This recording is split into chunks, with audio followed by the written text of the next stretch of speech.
স্বসহায়ক দলের কাজের বরাত চলে গেল অন্যত্র।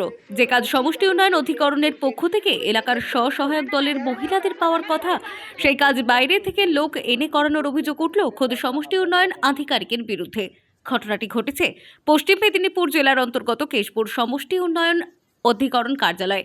পাশাপাশি শেখ আব্দুল্লাহ নামে তৃণমূল নেতার নামে অভিযোগ করেন স্বসহায়ক দলের মহিলারা। দীর্ঘক্ষণ সমষ্টি উন্নয়ন আধিকারিকের রুমের বাইরে বিক্ষোভ দেখাতে থাকেন তারা। কেশপুরের বিধায়িকা তথা রাজ্যের প্রতিমন্ত্রী জানান, সঙ্গে নিয়ে গিয়ে এটা ভুল কথা। সংঘর মেয়েরা যারা স্টিচ করে, স্বনির্ভর গোষ্ঠীর মেয়েরা, ওরা কালকে আমাকে একটা ফোন করে আর একটা রিটেন কমপ্লেন হোয়াটসঅ্যাপে পাঠায়।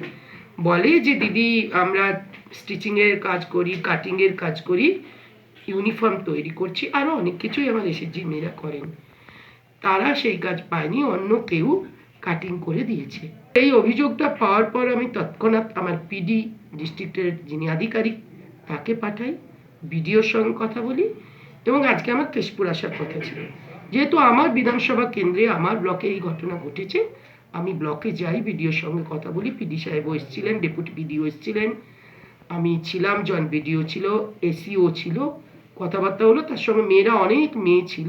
এরকম একটা ঘটনা ঘটেছে যেটা বাঞ্ছিত নয়, অবাঞ্ছিত, যেভাবেই হোক না কেন ঘটেছে, এটা আইনানুগ ব্যবস্থা ইমিডিয়েট নেওয়া হবে। সরকারের অর্থাৎ আমাদের তরফ থেকে কোনো গাফিলতি থাকবে না। পশ্চিম মেদিনীপুর থেকে মনোজ কুমারের রিপোর্ট, টাইমলেস ডেপিকশন নিউজ।